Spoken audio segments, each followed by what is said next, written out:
তাহলে এটা ছিল জান্নাতের দরজাগুলোর বর্ণনা, যে জান্নাতের দরজা হচ্ছে 8টি, 7টা সবসময় বন্ধ আছে, একটা খোলা আছে।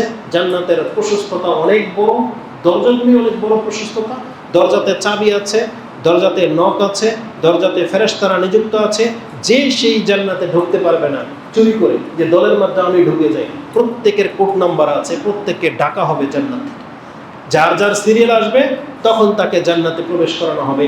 এবং প্রত্যেকের সিরিয়াল অনুযায়ী যে ডাকা হবে, এটা তো ছিল একটা দল যে 70,000 তারা এক চান্সে ঢুকে যাবে। আমি আর আপনি তাদের পেছন দিয়ে ঢুকতে পারবো না, ওটা গণনা। আর বাকিদেরকে আল্লাহ সুবহানাহু ওয়া তাআলা এককভাবে ডাকবে, একা একা তাদেরকে সম্মান জানানো হবে এবং তাদেরকে জান্নাতে প্রবেশ করানো হবে। এবার আসুন, এই কথাগুলো কি শুধু জেনে থাকার জন্য, নাকি একটা বিষয় তো অবশ্যই আছে। এবার আমি আমার উদ্দেশ্যটা বলি, কেন আজকে প্রথমে জান্নাতের দরজা দিয়ে বক্তব্যটাকে শুরু করলাম। এটা এই জন্য করেছি, যেহেতু আগেই বলেছি জান্নাতের 7টা দরজা সবসময় বন্ধ অবস্থায় আছে। আমাদেরকে বলা হয়েছে এগুলো তোমাদেরকে খুলতে হবে। এটা আল্লাহ সুবহানাহু ওয়া তাআলা যার তার জন্য খুলবে না। যেই ব্যক্তি নামাজে হেফাজতকারী, নামাজের পাবক, যেই ব্যক্তি নামাজকে দায়মান নিয়মিত আদায় করে, এই ব্যক্তি তার জান্নাতের ঢোকার জন্য একটা রাস্তা করে নিল, সেটা হচ্ছে সালাত, বাবুস সালাত। যেই ব্যক্তি বেশি পরিমাণে দান সাদকা করে, যাকাত দেয় এবং দান সাদকা করে, সে জেনে নেয় তার জন্য এই সাদাকার রাস্তাটা দিয়ে জান্নাতে ঢোকা সহজ। যে ব্যক্তি রমজান মাসের সিয়ামের পাশাপাশি নফল সিয়ামও রাখে, এটা তার জন্য সহজ, সেই ব্যক্তি জান্নাতে যাওয়াও এই রাস্তাটা তার জন্য সহজ হয়ে যাবে।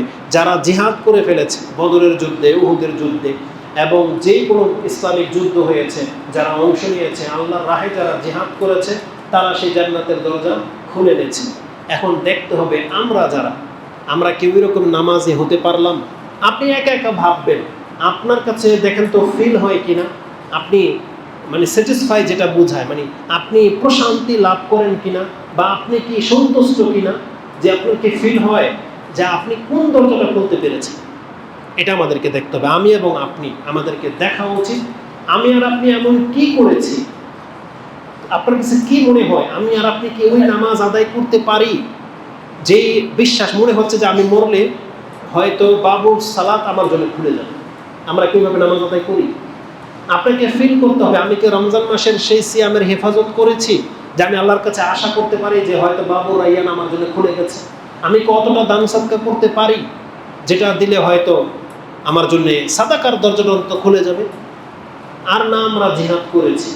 তাহলে আমাকে দেখতে হবে যে আমাদের জন্য জান্নাতের কোন দরজাটা খোলা হয়েছে। এবার 6 নম্বর দরজা সম্পর্কে একটু কথা বলি। যেহেতু বলেছিলাম 6 নম্বর দরজা, রাসূলুল্লাহ সাল্লাল্লাহু আলাইহি ওয়াসাল্লাম কি বলেছেন? আল ওয়ালিদু, পিতামাতা হচ্ছে জান্নাতের 6 নম্বর দরজা, বরং এটা হলো উত্তম একটা দরজা। যাদের পিতামাতা বেঁচে নাই, আপনার তকদির তো খারাপ, কারণ আমাদের তকদির খারাপ, কারণ আমরা তাদেরকে হারিয়েছি, কারণ আমরা হয়তো তাদের সাথে ইনসাফ করতে পারিনি।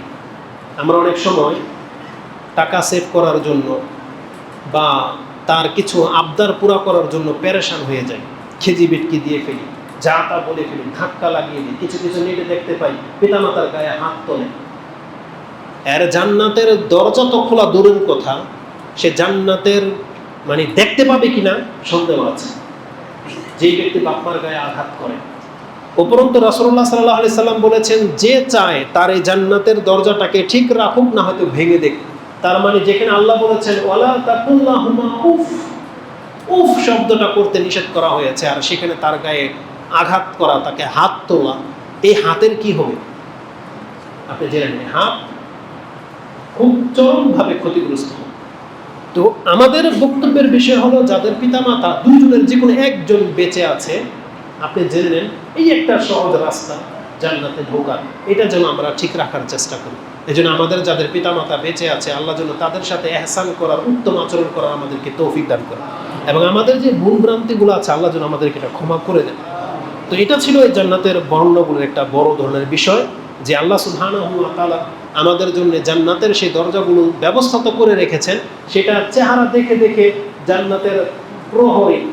আজকে আমাদের চরিত্র যদি হতো, আমরা যখন একটা গিফট দিই, তাতেও দেখা যায় যাদেরকে দায়িত্ব দেওয়া হয়েছে সে আপনার পছন্দনীয় ব্যক্তি, পরিচিত ব্যক্তি দেখে আপনাকে আগে ভাগে একটা প্যাকেট দিয়ে দেয়, পাস করে দেয়, বা আপনার ঢোকার অনুমতি নাই আপনাকে ঢুকিয়ে দিল। জান্নাতে আর সেটা হবে না।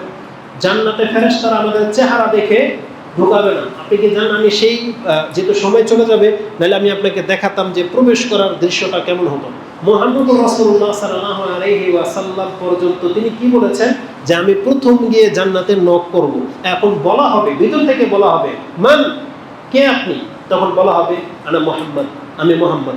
তখন ফেরেশতা বলবে, হ্যাঁ, আমাকে এই কথারই আদেশ করা হয়েছে, আমি আপনার পূর্বে যেন কারো জন্য জান্নাতের দরজা না খুলি, যে আমি আপনার জন্য অপেক্ষায় আছি। আমাকে বলা হয়েছে যে মুহাম্মদ ছাড়া এই জান্নাতের দরজা কারো জন্য প্রথম খোলা হবে না। মুহাম্মদ সাল্লাল্লাহু আলাইহি ওয়াসাল্লামকে দিয়ে প্রথম জান্নাত খোলা হবে। তার মানে আমি বোঝাতে চাচ্ছি যে তাকে পর্যন্ত রাসূল এমন না যে ধাক্কা দিয়ে জান্নাতের দরজা খুলে ঢুকে গেলেন, তাকে অনুমতি নিতে হবে, তাকেও নক করতে হবে। আর সেখানে প্রত্যেকটা ব্যক্তির সেখানে একটা পরিচয় থাকবে যে সেই ব্যক্তি জান্নাতে ঢুকতে পারবে কি পারবে না। রমজান মাসে আমরা সে হাদিস উল্লেখ করেছিলাম যে উতবা রাদিয়াল্লাহু তাআলা আনহু তিনি বলেছিলেন যে আমি স্বপ্নে দেখেছি জান্নাতের গেট থেকে এক ব্যক্তি এসে ডাকলো, যেই ব্যক্তি 1 বছর পরে মরেছে তাকে বললো তুমি আসো। পরবর্তী এসে আবার বললো তার বন্ধুকে যে জিহাদ করে মরেছে, শহীদ হয়েছিল, যে তুমি আসো। আর আমাকে বলা হলো তুমি পরে আসো। তার মানে প্রত্যেকটা ব্যক্তিকে এভাবে ডাকা হবে, এক একটা সিরিয়াল আছে, তাদেরকে সিরিয়াল মোতাবেক ডাকা হবে, সেখানে চোরার কোনো রাস্তা নাই।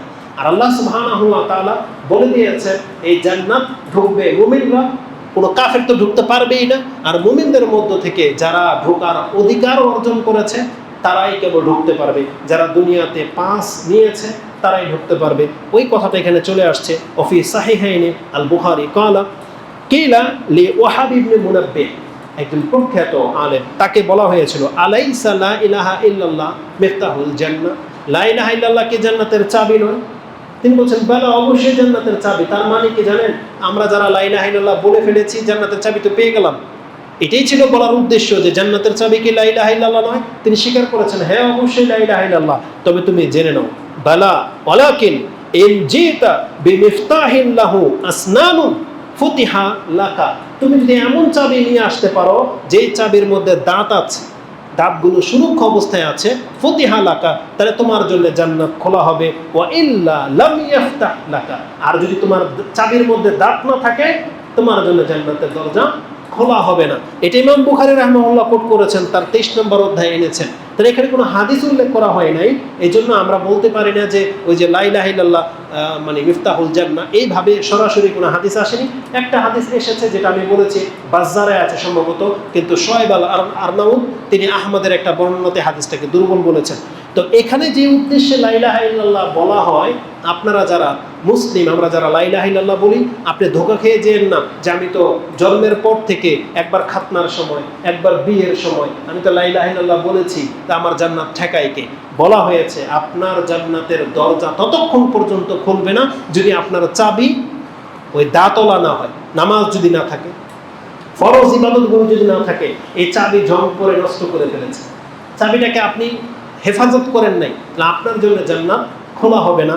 অতএব আমাদেরকে এখান থেকে শিক্ষা নেওয়া উচিত যে আল্লাহ সুবহানাহু ওয়া তাআলা আমাদের জন্য যে জান্নাতের ব্যবস্থা করেছেন সহজ, কিন্তু সেই ব্যবস্থা আমাদেরকে দুনিয়াতে করে যেতে হবে। আল্লাহ সুবহানাহু ওয়া তাআলার কাছে আমরা দোয়া করি আল্লাহ যেন আমাদেরকে এই কথাগুলো বোঝার এবং মেনে চলার তৌফিক দান করেন।